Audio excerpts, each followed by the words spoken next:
Welcome to the 5th episode of the Untitled podcast.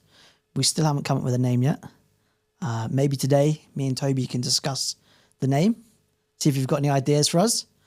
To introduce the 5th guest, he is the CEO, the founder. Are you the head therapist? Yeah, you can say that. Head therapist of Sports Massage DXB. Is that right? That's the right title? DXB Sports Massage. You got there. You had the right words. I was there or thereabouts. Yeah. How are you, Toby? I'm good, Josh. Thanks very much for having me on board. Well, thank you for coming. I know your time is very precious. To get an appointment with you is incredibly difficult. Very, yeah. I have tried before, and we'll talk about it. I have got a sports injury that we can talk about later on. We can have a chat even on camera. Maybe somebody will find it useful for them as well. Probably not. Unless, it's one of those types of injuries. Yeah. Okay. Can't talk about camera. Should have got you to bring the bed, and then we could have done like a therapy. We can do that next time. We'll get you live FaceTime. We'll get a Yeah. microphone underneath it. I'll make you say rude things. Yeah. I'll make you say all sorts of my hands. Yeah, absolutely. Let's talk a bit about the journey of how you got to owning this company, because I've known you a while and you were a very, very talented athlete back in the day. Maybe you still are. Do you think there's a correlation between being a high-performing athlete and being an entrepreneur? Yeah, 100%. And I think a lot of people that have come out of high-performance sport or have been successful as athletes are often successful in business, because being an athlete teaches you a number of things that you need to also have in business. You need to show up every day. You need to show up even when you don't want to. When you're injured or something doesn't go to plan, you also have to show up. You just can't implement the initial plan, and you have to change and adapt. So being an athlete definitely teaches you things that is extremely important in business, in terms of business leadership, in terms of being able to handle objection or adversity, dealing with politics, and ultimately doing hard things. What was your sport of choice back in the day? I was the fastest kid in the playground as a kid, and I was begging my dad to take me to an athletics club. And the first time they took me, I was actually too young. I was 5 or 6. They said, bring him back when he's 7 or 8 and he can compete. So I kept on winning my races at lunchtime at school, and kept on asking my dad, take me to athletics. So eventually he took me to Eubank Athletics Stadium, which is in Edinburgh, where I grew up, and I joined Edinburgh Athletics Club. So that was my first sport, or my first sort of passion. And then when I was at high school, I joined diving, springboard and platform Olympic diving, and was very fortunate to compete internationally on both of those sports. And then if we fast forward even more time, when I moved to Dubai, I didn't have any mates. I needed to make some. So I joined the rugby team, and about a year or 2 years later, I was selected to play for the UAE national team. So I've competed internationally across 3 sports. Mega. Yeah. The diving, because I've only ever been on a diving board once, and it was on a rugby tour in Canada. And it was basically everyone went up to 10-meter high diving board, and it was jump off this 10-meter high diving board or you're going to get called names. Yeah. And it's scary up there. Very. How high did you go when you were competing? 10 meters. So 10 meters was one of my preferred platforms or disciplines. So I did the 1 and 3 meter springboard, which are the smaller, springy, bouncy ones, and then also 10 meter platform. And every time you go up to 10 meters, it's scary every time, even if you're training it 5-6 times a week. Getting there, turning around, putting your arms above your head, counting to 3, knowing that you're going to do a number of somersaults before you hit the water, knowing that it could go wrong, knowing that you could hit the diving board, knowing that you might get lost in the air and reach for the wrong place and splat down on the water. It's scary every time. I think the highest height that I might have dived from would have been 18 or 20 meters, but not in a competition. I was part of a show, like a stunt diving show. Yeah. You go to a theme park and you see the high diving pirates. So I was part of events in Scotland and in Europe where I was part of a team that was a display at a theme park or a special event where we did a bunch of high diving and stunt shows. I think you can relate a lot of that diving and going up to the 10-meter high to business as well. Because when I've sat down with other people before and they're talking about just kind of having a go and breaking through that barrier, if you're doing that every single time as a teenager, I guess when you try something new in work or in your social life or in your personal life, it's actually not. It's not as scary as jumping off a 10-meter high board. Yeah, I think you could say one of my epitaphs is "fuck it," like just give it a shot. What's going to happen? Like I'd much rather give something a go than not do it and then be like, oh man, I wish I'd done that. I wish I had a shot. So doing hard things makes doing other hard things easier. The more hard things that you do, the more inclined to doing more hard things, I suppose. But yeah, overcoming fears and then like pushing through things and thinking what's the worst that could happen is definitely a trait that I think entrepreneurs or business leaders need to have in order to succeed. So yeah, by doing the same thing over and over again, sometimes getting the same results, sometimes getting different results. Like diving's a very complex and technical sport, and the tiniest little change can make the biggest bit of difference in terms of hitting the water and making no splash, or landing completely flat and doing a belly flop. And it can all come from the tiniest little change. And I think that's very applicable to life and to business as well. It compounds over time. Like if you look at it for life, you make a tiny change, it might just be taking out snacks. You might then get the aesthetics that you like. I probably should do. And if you look at business, it could be a case of like, instead of addressing an issue with a staff member, write a note and then put it into a formalized meeting at the end of the month. Like these little things start to make big differences. Yeah. And even a failure in business doesn't hurt quite as much as hitting the water from 10 meter height. So I'm sure there's been times. How long have you had the company now? 5 years? May 2021 is when it was officially registered with a trade license. So yeah, obviously when you started treatments. Yes, 4 years. So four and a half, 5 years. Let's call it 5 years. Yeah, and you've gone from being mobile, and then you had a static space, and then now you're back to mobile. What was that journey like, where you were fully mobile and then you had a static space? So DXB Sports Massage basically started with me and a massage table and a Nissan Micra, driving around town, getting as many bookings in as possible. And when I'd hit the ceiling on how many appointments I could possibly make in a month, I think around about 150 appointments was my busiest month. And don't get me wrong, I burnt out and I was exhausted. But I had to put in that hard work and that hard graft at the beginning in order to get the business to where it is. I think anybody that starts a company knows that you need to really put in all the hours that God gives you in order to make something happen. So as soon as I hit the ceiling on what I could do, I figured that I needed to hire some staff to help me with the amount of demand that was coming my way. The company was registered, so I had some visas. I went out and filled the visas and got in some more therapists. The company started to grow. Then we got to the point where we had a team of therapists and enough influx of requests to not only fulfill demand for mobile, but people started to say, well, where can we go? Like, can we come to you? And enough of those requests came in that it made sense to start looking for a clinic space. So we started looking for spaces. Now, I tried a kind of hybrid business model before, where we had a single room inside a gym, and I sent a therapist there and they were there a few days a week. Then when it got busier, we kept them in there for slightly longer. But that quickly hit the ceiling. But I also took a therapist off of the mobile work and put them in a space. Now, inside the space, I had some rent to pay. I maybe had a rev share. But when they were mobile, there was no fixed overhead, so all of the revenue came to the business. So it started to not make sense because I was taking somebody out of a higher revenue position and putting them into one where I had to share our profits. So I started to look at if I could have my own place, so I didn't need to share the revenue with a gym owner. And then I found a space, or actually, some people found me. They were opening a gym. It was a martial arts gym, and it was in Alcuz. And they came to me and said, Toby, we want to open a recovery section. We want saunas, we want ice baths, we're going to have a cryo chamber, we want treatment spaces, and we want you to come in and we want you to run it. And I thought, that's great. So it was Christmas time 2022. And I went to the space. It was a warehouse. And I just picked up a stone that was on the floor. And I said, if you're going to do it, there's going to be a wall here. There's going to be a door here. Here's going to be the treatment rooms. And I mapped it out.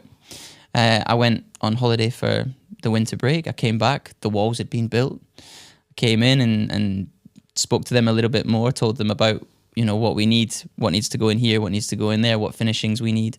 And after about 2 months, the place was finished. 2 or 3 months, the place was finished. And I walked into a fully fledged recovery center that was alongside a martial arts gym. It didn't work out. The building had some issues. The management had some issues. There were a lot of disagreements. There were a lot of companies and a lot of different people working within the one space. I think some things weren't outlined properly in contracts, and I think some people had misunderstandings and so on. And eventually I chose to leave the space. It was costing me a lot of money as well. Ultimately, it failed. I lost a lot of money. I maybe lost a lot of faith and trust in myself. Did I know what I was doing? Should I be trying to open a clinic? And I just went back to mobile. And as soon as I went back to mobile, I was happier. Profit margins were up. Staff were happier. We were busy again. And I started to recoup on the money that I lost. I even had to ask a friend for a loan to fund that and the loss that we made from it. So we had a hybrid. It worked. We went into our own place.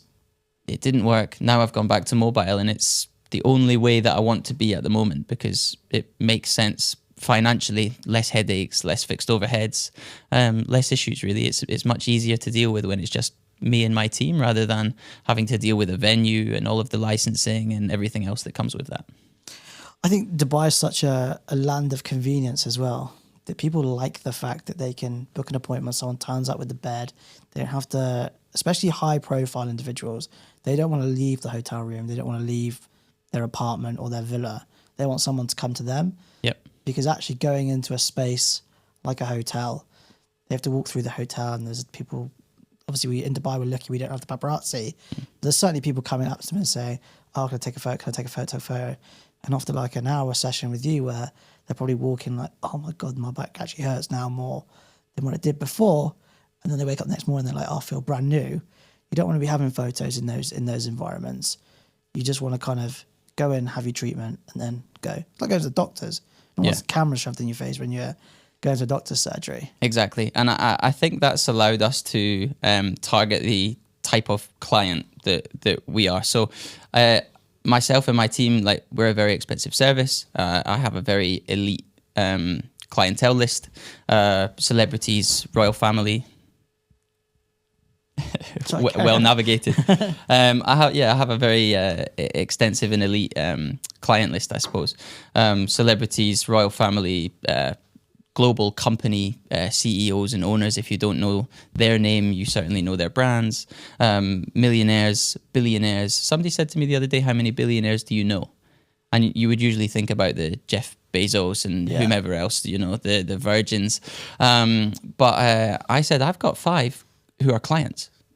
So by going to somebody's home and being mobile, you can set a slightly higher price because you're become a more premium luxury service. But I target the type of client that says, that was a great session, Toby. How can I pay for the year up front? I don't want somebody coming to me and saying, have you got any discounts? Have you got any offers? What's the Ramadan sale? I actually don't do discounts. You can't get a discount on my session. You either join the wait list, which is about 3 or 4 weeks, or you pay a premium price to be seen within 7 days, and I'll tell you when you can see me. You don't get to choose because my time is limited. And these types of clients are the ones that want to take a package and say, cool, I'll pay for you for 12 months up front. So that's who we're looking for at DXB Sports Massage, and the mobile model allows us to do that. In a clinic, not so much. But then people keep their privacy too. Some of the houses I go to are wicked. I show up to the Palm, I'm on Jumeirah Bay Islands, and some of these houses are on sale for $100 million. And I get invited, I get to walk in, and I get to have really interesting conversations with people whom probably get paid a lot of money to have masterclasses or workshops with. And I get an hour with them one-to-one, and we just shoot the shit and talk about life. We talk about business. I get advice from them. And sometimes they ask for advice from me. So being mobile definitely allows us to target that type of client.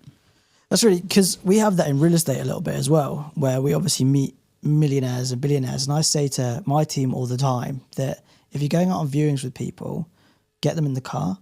Because if you're in the car with a billionaire and you're driving a billionaire around for an hour or two, the conversation that you have in that car, someone is paying $10,000, $15,000, $20,000 to have that conversation with someone. Someone would pay to have a conversation with this person, and you're getting it for free because you're offering them a service. Yeah.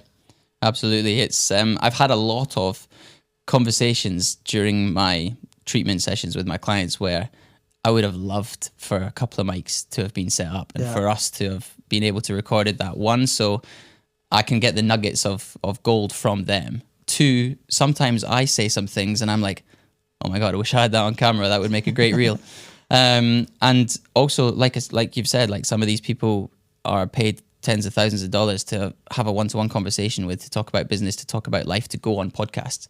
And I get to have it there and then. Not only that, but I get to touch them and rub oil in the skin too.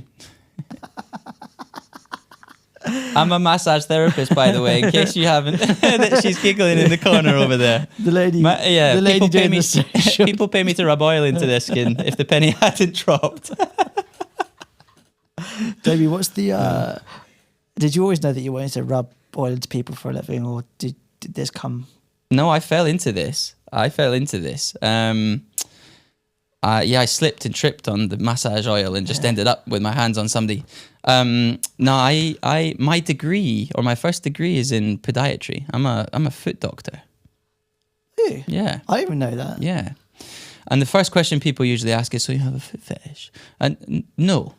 Just like dentists don't have fetishes about teeth, right? So I was an athlete, a very talented athlete as I was growing up, and I was always injured and on the treatment table.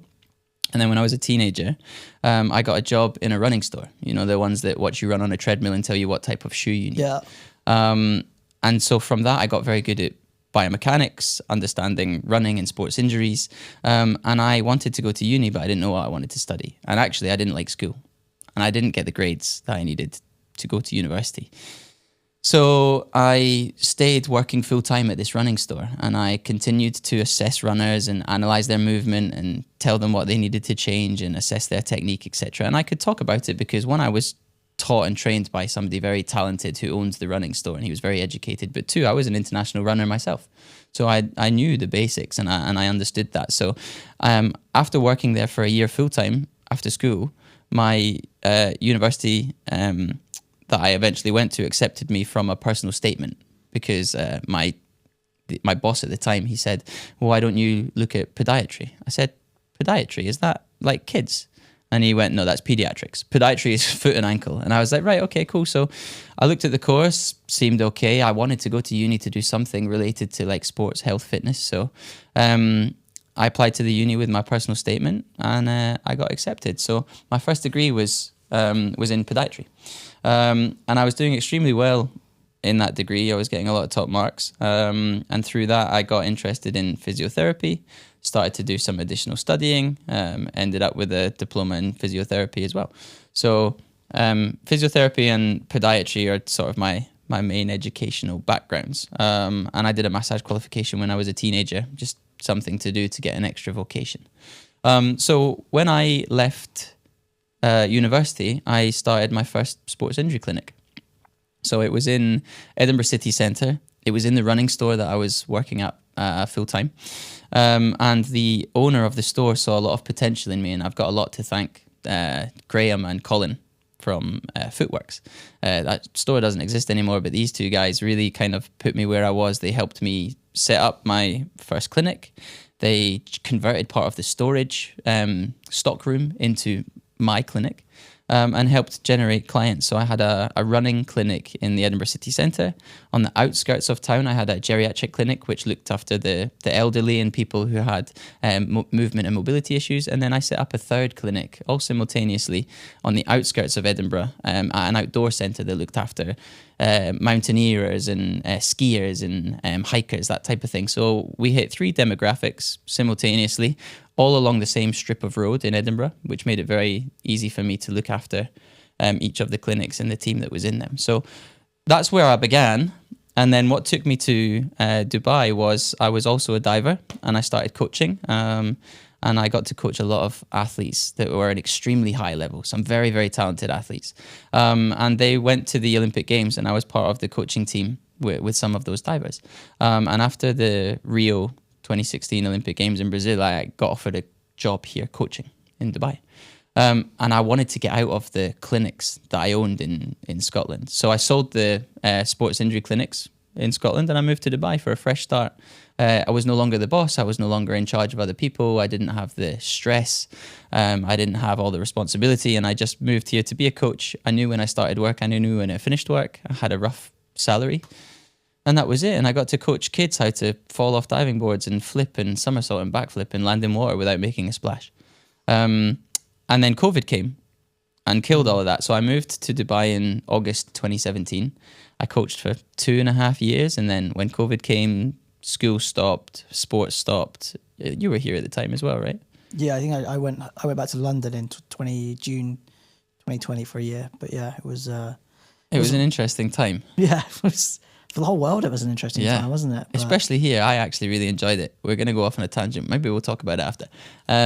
So COVID killed coaching, and I needed to make some money, and so I offered a little bit of physio advice to some friends because we were all sat indoors watching TV. Nobody really wanted physio, but everybody wanted a sports massage.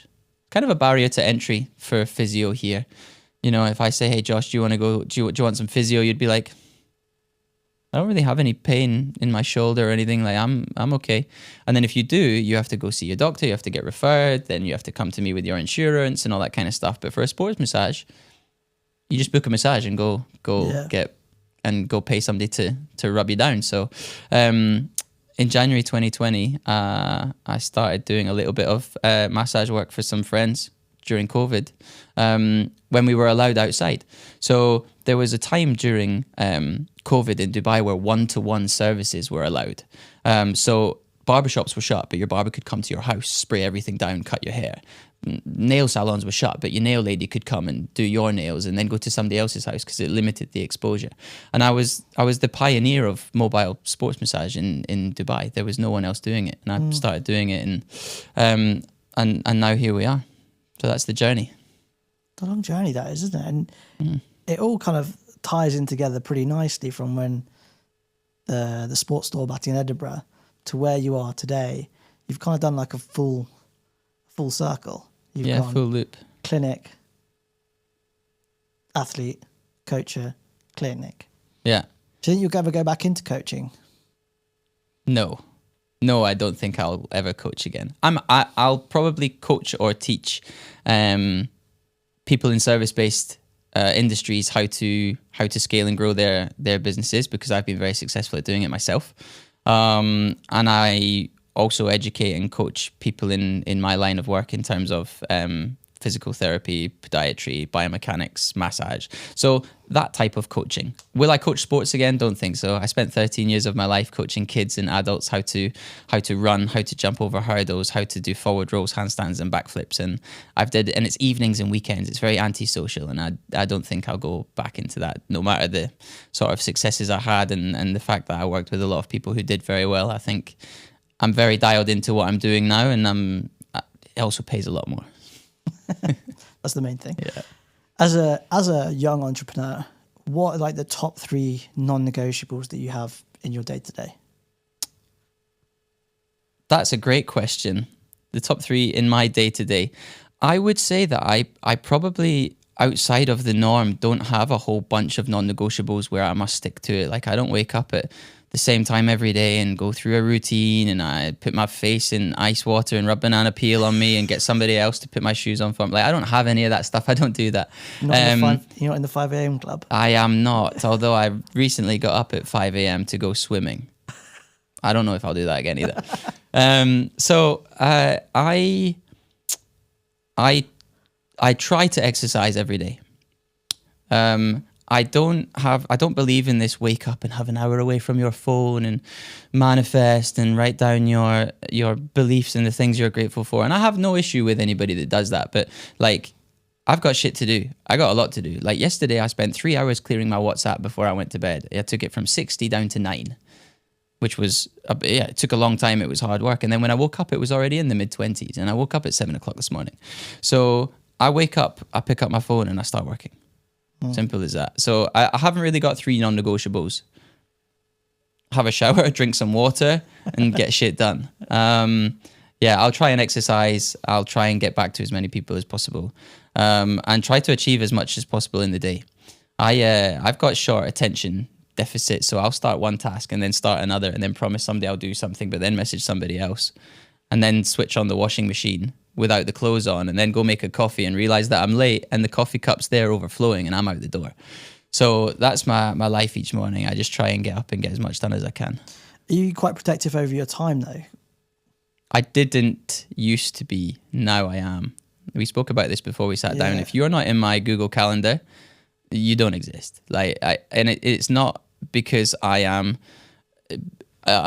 bigoty about my time or anything like that. It's because I've got so much going on that I forget, and I see so many people. I have 60 to 100 unique conversations a day.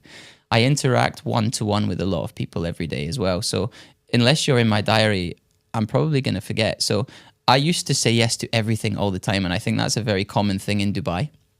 You want to go out and you want to meet people. And I didn't know anybody when I moved to Dubai.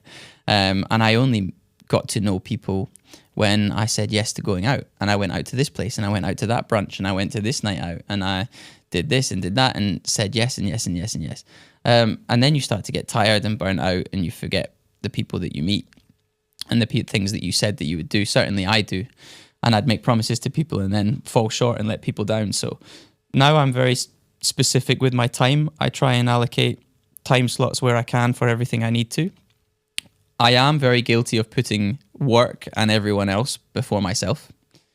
And that's something that I've started to really try to change.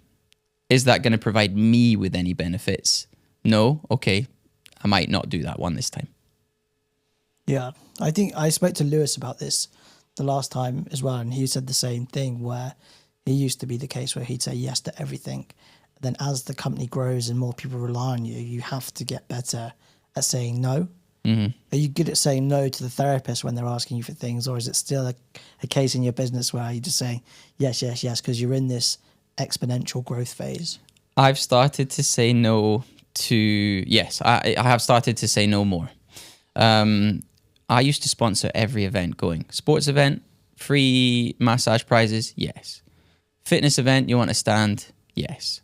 We're going to go do this and we need some people to volunteer. Yes, but you have to do that at the beginning, I think. It's investment. Yeah. I might not be investing money, or maybe sometimes in these events I am investing money, but you need to at the beginning. Investment yields results over time, right? So especially if you're doing it properly. So I used to say yes a lot. Now I say no a lot. I'll read a pitch deck and it's got nothing to do with the price of the sponsorship or the involvement. If it doesn't resonate entirely with the company, where we want to go, the time of year, the other things that we've got going on, then I'll say no. Similarly with my team, I'm extremely lenient. I'm a very laid back, very relaxed boss until I'm not, because I used to get pushed around a lot. And I guess people took advantage of my kindness. So now I put a halt on it and say no much more, because I used to think about it from a personal point of view, like, oh, I'm doing you a favor. Is it good for you? It's good for me. But then I'd look at the business and the bank account and the cash flow and realize I'm in a hole here because of what I've allowed somebody to do because I wanted to be a nice person. So yeah, very much now I take a step back and look at it and think, is it beneficial for me and the business? Does it make financial sense? Are we going to miss out or lose out on something? And can we afford to if you say yes? If the answer is no, then start being comfortable saying no. I think that's marketing though, isn't it? When you're going out to these events, you're just continuously putting your name out in front of people that will potentially use your service in the future. I think that's probably a great thing for your growth. Yeah. I think another thing you've done really well is the introduction of influencers and celebrities. So like if you go to your Instagram, you've worked with Usain Bolt, which is arguably one of the most well-known. He is. He's the most well-known athlete in the world. Yeah. Everybody knows who the fastest man alive is. Is he still the fastest man alive? Yes, he still holds his world records. Yeah. It's impressive. Yeah. How did you meet him? He was here for Expo. There was a 5K at Expo. A 5K or a 10K? Did he run in it? It was supposed to, yeah. Did he win? No. He could probably beat everybody for the first 10 meters. But these types of clients, they don't message me directly. Some of them do actually through Instagram. So social media is really important part of having that type of clientele. And sometimes I reach out to them. I think, oh my God, I'd love to work with that person. Rob Lipsett, for example, I think is a really cool guy. He's a fitness influencer. He's an entrepreneur. He owns a bunch of businesses. I saw that he was in Dubai. We've got some mutual friends. I sent him a message. He replied. And we did a session together. We took some videos, some photos, some content, and I posted him on my social media. He posted me on his, and it worked out for both of us. So a lot of these types of clients, you can reach out to them direct. You'd be surprised how many people say yes. But usually these millionaires, billionaires, or big-time celebrities, their agencies reach out to us. So DXP Sports Massage and myself have worked with some really cool people. Hans Zimmer, Beyonce's team, Ruben Diaz, a bunch of Premiership football players, loads of fighters from the UFC, Chris Eubank Jr., Chris Fade. So lots of homegrown names for the UAE and Dubai, and lots of international names globally as well. We might have to cut this out, but did you used to work with Tai Tuivasa? I did. Why would we have to cut that out? I don't know, because sometimes you're not allowed to talk about celebrities, and I don't. You Bam Bam, if you see this, I miss you, man. Yeah, we can talk about him, no problem. He used to fall asleep. I don't get many people falling asleep on my massage table because I beat the shit out of you if you're there. And I'll put needles in you, and I'll put my elbow in your glute, and I'll wiggle you around. Tai used to fall asleep on the treatment table. It's not like getting punched like a UFC fight though, isn't he? And that kid can bang. Yeah. So I was working with him when he was the most successful in his career. Yeah. And I can't take all the credit because that guy trains like an animal, but definitely I kept him moving. He had a 5-win streak in the UFC where he was just knocking people out. And I was working with him the whole way through that. So when he had a really big break, let's say, in his career, it was good to be behind the scenes and part of the team for that. Similarly for Chris Eubank Jr., he was fighting Conor Benn, and I did a lot of work with him here in Dubai before he went over to do the fight. So it's really cool to be involved in those types of events that are like on a global scale, and be behind the scenes. And then it makes it more exciting when you're watching. Either sometimes you get invited to be there and you're ringside or cage side and you're next to some of the bigwigs that you see on TV, or sometimes you're watching from home but you're like majorly vested in it because you know that person. Are there any celebrities that you look at online you're like, I'd really like to work with him? I was going to phrase that differently, but I thought no. Try and be professional. Are there any sexy models online I'd like to work with, Josh? Probably yes. I can't think of anybody in particular that I would like to work with. I've been very lucky to have my pick of fitness influencers, content creators that have a large following, and there are lots of them that live in Dubai. And once you've worked with one, people then see you, and then that's how it starts to trickle into you being the celebrity physio or the celebrity therapist, which is how I've been coined on podcasts before and on a lot of online articles, and Toby Harris, the celebrity physio.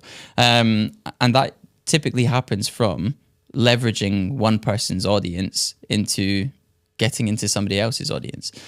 So the way that I got into treating celebrities, firstly, I am exceptionally good at my job. Like hands-on with somebody on a treatment table, I am very, very good. And I think you also have to have that confidence to say that when you're working at such a level and also with certain people and also charging the prices that I charge. You have to execute that with confidence, competence, knowledge, results. And I have the social proof, which is why I continue to have these types of clients. But the way that it came about was during COVID, a lot of influencers would come to Dubai because it was one of the only places that was open. A couple of them had heard from friends of friends that I was very good, and they would contact me and I would give them a treatment. Sometimes they would pay, sometimes they would offer a collab, and often when people message with a collab, it means they want it free or we can figure out some sort of deal. Now I don't do anything for free unless I've approached you and I really think that you can offer me some value in something else rather than payment, or probably I'm going to have some sort of social media or content drive from you. But I would see a few Love Island contestants when it was real popular, and I would be on their social media. Then another Love Island contestant would see me, and then maybe a footballer that dated that Love Island contestant saw me, and then I got in with them. So I've worked with a lot of Premiership football players from them seeing me online, or a manager seeing me online. Once you've worked with them, some of them are very private. You've got to sign NDAs. You can't discuss who you're working with. But the management team then know who you are. And then next time, hey, I need a treatment in Dubai. Do you know anybody? You're in with the management team. And the management team represents so many people like that. As soon as you do a good job of one athlete or one personality in that management team, they know who you are. We do a lot of work with the Coca-Cola Arena, and their talent management team reach out to us a lot when a lot of their bigwigs come and a lot of their celebrities come, which is how I got the Hans Zimmer gig. Yeah, because he's awesome. That Gladiator theme tune. Game changer. All of them are good. Yeah, all of them are good. I might put that as like the soundtrack. Oh yeah, great. For the Untitled podcast. By the way, there's nothing wrong with that name. I like it. I'm just going to keep with it. The Untitled podcast. It's been 5 episodes now, so I may as well just keep it. How important do you think the timing that you enter the market is? And what I mean by that is I think that there's never been a time in our lives when people are less conscious or more conscious about their health. And I think that's come from social media. And there's some big names out there like Mike Thurston, Gary Brecker, like who are going out constantly talking about this. And now everyone's into this red light therapy and ice baths. Are you a fan of ice baths? I think I had a conversation with you before where you were like, doesn't really make sense. I am. So I have a company called Recovery on Demand. So I don't just have a massage business, but I have a mobile recovery equipment and biohacking and longevity equipment business. Yeah. Recovery on Demand, DXB. Nice plug. So we rent biohacking and recovery equipment, saunas, ice baths, PEMF mats, red light therapy, HBOT, hyperbaric chambers, like oxygen chambers. And there's a huge amount of studies about oxygen chambers and the benefits of them, preventing disease, reducing inflammatory markers, improving performance, improving brain health, living longer. Brian Johnson just did a huge study, 60 days he used the hyperbaric chamber for, and he had the best markers across all of his tests that he's ever had. And he said it's the number one tool for biohacking and longevity. So yes, I think timing is important entering the market, but there's never a right time, like to do something. You want to get fit, go get fit. You want to learn French, go learn French. Whatever it is that you want to do, just start doing it. But timing definitely helped me grow DXB Sports Massage. And then through that, this is when ice baths got crazy popular, and that helped me with Recovery on Demand. Lots of people wanted ice baths and saunas, and because all of this information is on social media and more influencers are talking about it, a lot of these influencers don't actually know what it does for them, and they maybe read it on ChatGPT or they do a little bit of research, and none of it is actually ingrained education on their part. It might just be something they've heard. But the fact that it is on the internet, people are talking about it, people see it, it's a ripple effect and it starts to happen. So I was in the right place at the right time with the right idea and the right get up and go to start DXB Sports Massage. And then as ice baths, longevity, recovery, wellness came, it rolled into Recovery on Demand and renting and selling saunas and ice baths and other recovery equipment. So timing has something to do with it, but you also determine your own route by how hard you work and how fast you act. I'll talk to you about that off the podcast because we're obviously renovating the house at the minute, and I've been to an ice bath 3 times, and now I think I'm an ice bath pro. You are, yeah. Have you ever been to Banya, by the way? This is a nice little plug for Banya in Blue Waters. Have you ever been there? Yeah. With the 30-man sauna and then that ice bath. Mm-hmm. And you can eat and drink there too. Spend 3 hours in there. Would not recommend drinking after a 3-hour sauna session. No. Hangover the next day. It wasn't even that. It was I went to meet some, this is completely off topic, but anyway, went to go meet some friends at the Brass Monkey afterwards. Yeah. Had 1 pint and I thought... I bet you were done in. I was like, I've had about 10. Yeah. Why does that happen? Just because so dehydrated? As simple as that. You're dehydrated. Your body hasn't got the vitamins and minerals that it usually does. And alcohol hits you. Your blood's a little bit thinner as well. It's going in and out of your brain a little bit easier. So that's why you felt more drunk. We'll get back to sports massages now. Okay. Dubai obviously is a land where a lot of people work in offices. and they sit down all day. And like, I feel it now as well. It's my birthday today, 33 years old. Happy birthday. Thank you, mate. When I wake up in the morning, my back actually hurts. And I think it's down to sitting all day. And I also think it's down to how aggressive my golf swing is. And I think I've probably pulled something in my back. But is the things that people can do on a day-to-day basis to stop them waking up in the morning feeling like, oh, I feel old? Yeah, absolutely. So hydration is actually extremely important, and hydration can help. Yeah, drink that water. Hydration can actually help reduce your stiffness and your soreness. Imagine your body a bit like a leaf. Imagine a brown, dehydrated, crispy leaf, and you put it in your hand and you hold your hands closed and lift it up. It's probably all cracked and maybe even falling apart. Yeah. But if you imagine a leaf that's green and juicy and come off a well-hydrated tree, you can move it around. It's fluid, it's flexible. You can compress it in a book and look up, and it's a nice leaf that can move. Your body is actually extremely similar, although obviously the cellular makeup is a little bit different. If you're more hydrated, you can move better and move more, and your body has a better transfer of things when you have more liquid inside you, more water inside you. So being hydrated can massively help in terms of aches, pains, brain fog, how you feel. Hydration is a real underrated tool.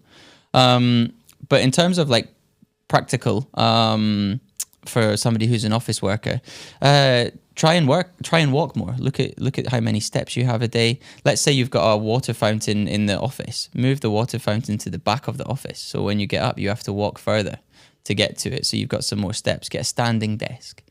Stand up and do a bit of movement every now and again through the office. Try and go for a walk before work, or a walk after work, or walk for your lunch break, or get a walking pad.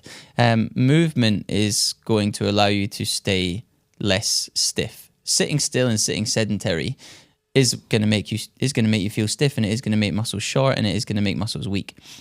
If I put it this way, do you remember the last time you went on a long car journey and you stopped halfway through and you got to a petrol station and you got out and you had to stretch?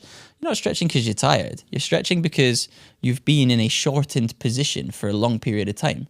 Your muscles are starting to shorten. The reason you wake up in the morning and you feel stiff is when you lie there inactive, your muscles shorten. And as you get up and stand and walk and move, your muscles get warm, they get full of blood, and they start to extend. So imagine you're sat at a desk for 8 hours, 9 hours, 10 hours, your muscles are getting short, and they're getting short in that seated position. Your hip flexors are getting short. Your hamstrings behind your knees are getting short. Probably you're hunched over. The muscles in the front of your chest are getting short. All of these things, when you stand up, tilt your hips, round your shoulders, drop your head forward, and make you feel shit. If you're sat like a shrimp, you're going to stand up and feel like a shrimp. So if you can change that positioning and move a little bit more, those muscles are going to get less short, less fast. And you're going to be slightly less stiff and uncomfortable. So walk around, drink more, and stretch. Yeah, there's nothing sexy. I have a lot of clients and patients who ask me, how do I get this better? And I think they're expecting me to wave a wand, stick some cups or some needles in them, and say, okay, you're going to be sweet now. Now, 1 in every 10,000 people I might do one treatment on, and they've had an issue for so long, and I've fixed them. I'm actually saved in some people's phones as Ginger Jesus, because they've had a treatment. They've had problems for years. I've done one treatment on them, and their pain's gone. They've been cured. But like I said, it's 1 in every 10,000 people, so it's probably not going to be you. So how to get rid of your shoulder pain, your knee pain, your hip pain? Some rehab exercises and probably some stretching before, during, or after exercise, or in some sort of daily routine. Unfortunately, there's nothing sexy about rehab. You just have to do it. Yeah, just got to go through the motions. Exactly. Multiple sessions. And if you do need rehab, Sports Massage DXB Sports Massage. You got it. On Instagram. Mm-hmm. Please go like, comment, subscribe yeah. to his Instagram. How do people book an appointment with you, or they just can't? They just can't. But you have, how many therapists do you have now? I have a team whom you can book with. You can book with me, and you can also book with my team. To book with my team, you just contact us directly, social medias, or comment on this video. and we'll get you booked in. So yeah, you can book with us through the website dxbsportsmassage.ae. We've got our WhatsApp, we've got social media, DXB Sports Massage on Instagram. And you can book with the team. So I've got a team of male and female therapists. They drive around the city, bring everything that you need direct to your home, and then ask you the right questions, perform a few assessments, and then get hands-on straight away. We do 60-minute and 90-minute treatments where we pride ourselves on you lying on the table and getting 60 minutes of treatment. It's not 60 minutes from when we ring the bell, set up, have the chat, and then leave. 60 minutes on the table. But what's important about me and my business is everybody is overqualified for sports massage. So you're not just getting April from the spa around the corner to rub oil into your skin whilst whale noises play in the background, and it's a routine and it feels really nice. And then they roll you over and say, anything else, sir? Afterwards, like we are... Can we post that? Let's post that. We are a professional service where we come to your house, we assess what's wrong, we talk you through it. We do the treatment and we fix your problems. So everybody on the team is a former professional athlete. They've all competed internationally at something or done something to a professional level. And they're all additionally and overqualified to perform massage, sports massage and therapy. Now you've got the entrepreneur bug. What is next for Toby? Next for Toby is... I think I can talk about this now. We're very close to signing some contracts, or we just have this week. So, little world exclusive on the pod. Yes, it's not been released yet, but we'll be doing a press launch soon. I'm working on a festival. It's called Wellbe Festival, and it is a health, wellness, and sport music festival. So it's essentially a 3-day fitness festival where you are going to feel like you're at a music event. You're going to feel like you're at a V Fest or a Creamfields or a Tomorrowlands. So imagine instead of everybody drinking vodka cokes and stumbling around, you've got ginger shots and matcha bars, and you're getting your beer poured for you, but it's a pressed apple juice. And there are celebrity chefs cooking your favorite healthy snacks in a cook with me masterclass. We've got boot camps happening every hour where different gyms from all over the city are running different signature events. There's a high rocks class, a strength and conditioning class. Barry's are coming in to run some of their signature treadmill classes and things like that. So I'm working on a large fitness music festival, which is going to be in February 2026.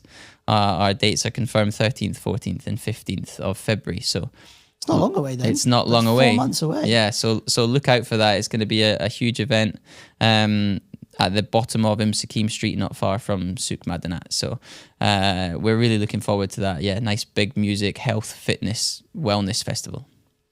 Will Sports DXB be there? DXB Sports Massage will be there. That's the third time you've not got it right. I'm really going to get it. DXB Sports Massage. DXB Sports Massage will be there. So the festival is called Wellbe Fest, or Wellbeing Festival. And yeah, DXB Sports Massage will be featured there, and so will many other local and large and international brands. Chunky kids allowed to go, or just chunky kids are encouraged to come and take as many free health snacks as possible. I'll be there. I'll see you there. all the snacks. You can have them all. I'll put a basket to one side for you. Maybe some Fade Fit. Oh, maybe. Maybe. We might get him. Chris, if you're watching this, you know me and I know you. Sponsor the event. Thanks. Please do, Chris. And also, if you want to come on the podcast, then please come on. Oh, yeah, yalla. Yalla. Okay. I'd like to get him on. I can make a connection, see. There's a couple of people, actually, I'd really like to get on. Oh, yeah? Yeah. He's one of them. Mike Thurston, probably got no chance, because I imagine he's quite difficult to get hold of. Yeah. And there's another guy who's actually from Nottingham, and he lives out here. He's a billionaire. I know him really well. I can get him on your podcast. I know who you're talking about. Can you? His name's Max, right? Max White, yeah. I can do that for you. He, when I flew out here for the first time, there was a magazine in the front of, like, the time when the magazine's in the front of the airplane. I remember picking it up, and he's on the front cover, reading it. He's from Nottingham, and I was like, well, if you can do it from Nottingham, I could do it. I was just on holiday for the summer. I booked a one-way ticket out of Dubai and just traveled Europe for 4 or 5 weeks. Yeah. And I flew to Lisbon. I spent some time in Portugal. Now, Max has a company in Portugal, and he comes and picks me up from the airport in his G-Wagon, takes me out for dinner. I spent a couple of days with him. I had a good time. I know Max well. I can make the intro. If you can make the interest, I'd really like to get him on the... He's looking to go on more podcasts, actually, because his company, Dr. Green, it's been launched for maybe almost a year now. Yeah. And it's like an online NFT. It's basically, he'll tell you, but it's basically like an Amazon for medicinal herbs. And so he'd love to talk about it, I'm sure. Perfect. What about DXB Sports Massage? What's next for that? DXB Sports Massage is going to go through a bit of a journey in 2026. I'm very lucky that we get recognized by large events to come and perform our services. So the Rugby Sevens, we look after a ton of the international teams. The World Paddle P1 tournament is coming here in November. I heard that on the radio when I was driving there. They approached us and asked to provide the massage and the treatments for the pro players. The Dubai Duty-Free Tennis Championships is in February every year. And I'm asked to go down and do treatment with the professional players. Burge to Burge half marathon. We're part of the recovery section for that. So DXB Sports Massage get recognized, I guess, on an international level now, that when events are happening here to provide our services because of the standards and the results that we get, the standards we uphold and the results we get. So my focus for 2026 is to target more of these larger events, to do more of these events to push the brand a bit more globally in terms of global recognition. Not necessarily for us to expand globally, but for people around the world to know who we are, and when they're in the region that we're the guys to come to. And I also want to focus a lot on corporate as well. Corporate wellness is huge now, and it would be great to partner up with larger companies with larger budgets to do larger, more exciting things than just sort of one-to-one treatments, so that we can make a bigger impact. Peptides, I know you're big into that at the minute. That was a whole section we didn't get to talk about. What time is it? Oh no, we've got 10 minutes. It's fine. Let's talk about peptides. Let's go. Because I've seen it on your Instagram at peptides, and I actually have no idea what a peptide is. Okay. Would you like to know? Yeah, give us a crash course. All right. Peptides are essentially short-chain amino acids. What does that mean? They are parts of protein that are inside your body, and traditionally, or typically, peptides are actually already in your body. They're produced by your body. Some of the more common ones that you will have heard of, GLP-1, which is your like Mounjaro, your Ozempics, your appetite suppressing drugs, that is a peptide. Other things that you might have heard of, particularly in the sports and recovery world, is BPC 157, which is body protection compound 157, TB 500, which is a derivative of thymosin. So these peptides are essentially derivatives from something that we already produce in our bodies. And essentially, they're not drugs where you're giving your body something new to absorb and make use of. They are essentially signals, or they help cells send signals. So when you inject yourself with a peptide, it is telling your body to do a certain cellular action. So some peptide, let's talk about BPC 157 because it's a very, very popular one. So BPC 157 is one of the recovery peptides. So it helps with tendon and ligament repair. It helps with mitochondria and cell restore and regeneration. So it also helps with gut health and gut lining. So it does a number of regenerative things inside the body. So if I use BPC 157 and I inject it in myself, I'm not giving myself a drug for my body to break down and utilize to improve my performance or improve recovery. What that peptide actually does is it sends a signal to certain cells around an area of an injury or something that needs to recover, and it kickstarts the system or the specific action of those cells in that area depending on the peptide. So some other peptides will help you with hair growth or skin quality, and it's not that your body takes that and goes, I'm going to give you new hair. It's that your body will take that and start signaling certain things to happen inside the cells to make new hair growth possible and happen. The peptide you spoke about first, about tendons and gut health, if someone takes that and then does a drug test, are they getting popped for? So we'll talk specifically about BPC 157. Yeah. So we're talking about PEDs now, which are performance enhancing drugs. So is BPC 157 a performance enhancing drug? The short answer is yes. WADA, which is the World Anti-Doping, they'll test athletes in sport for specific things on a list of banned substances.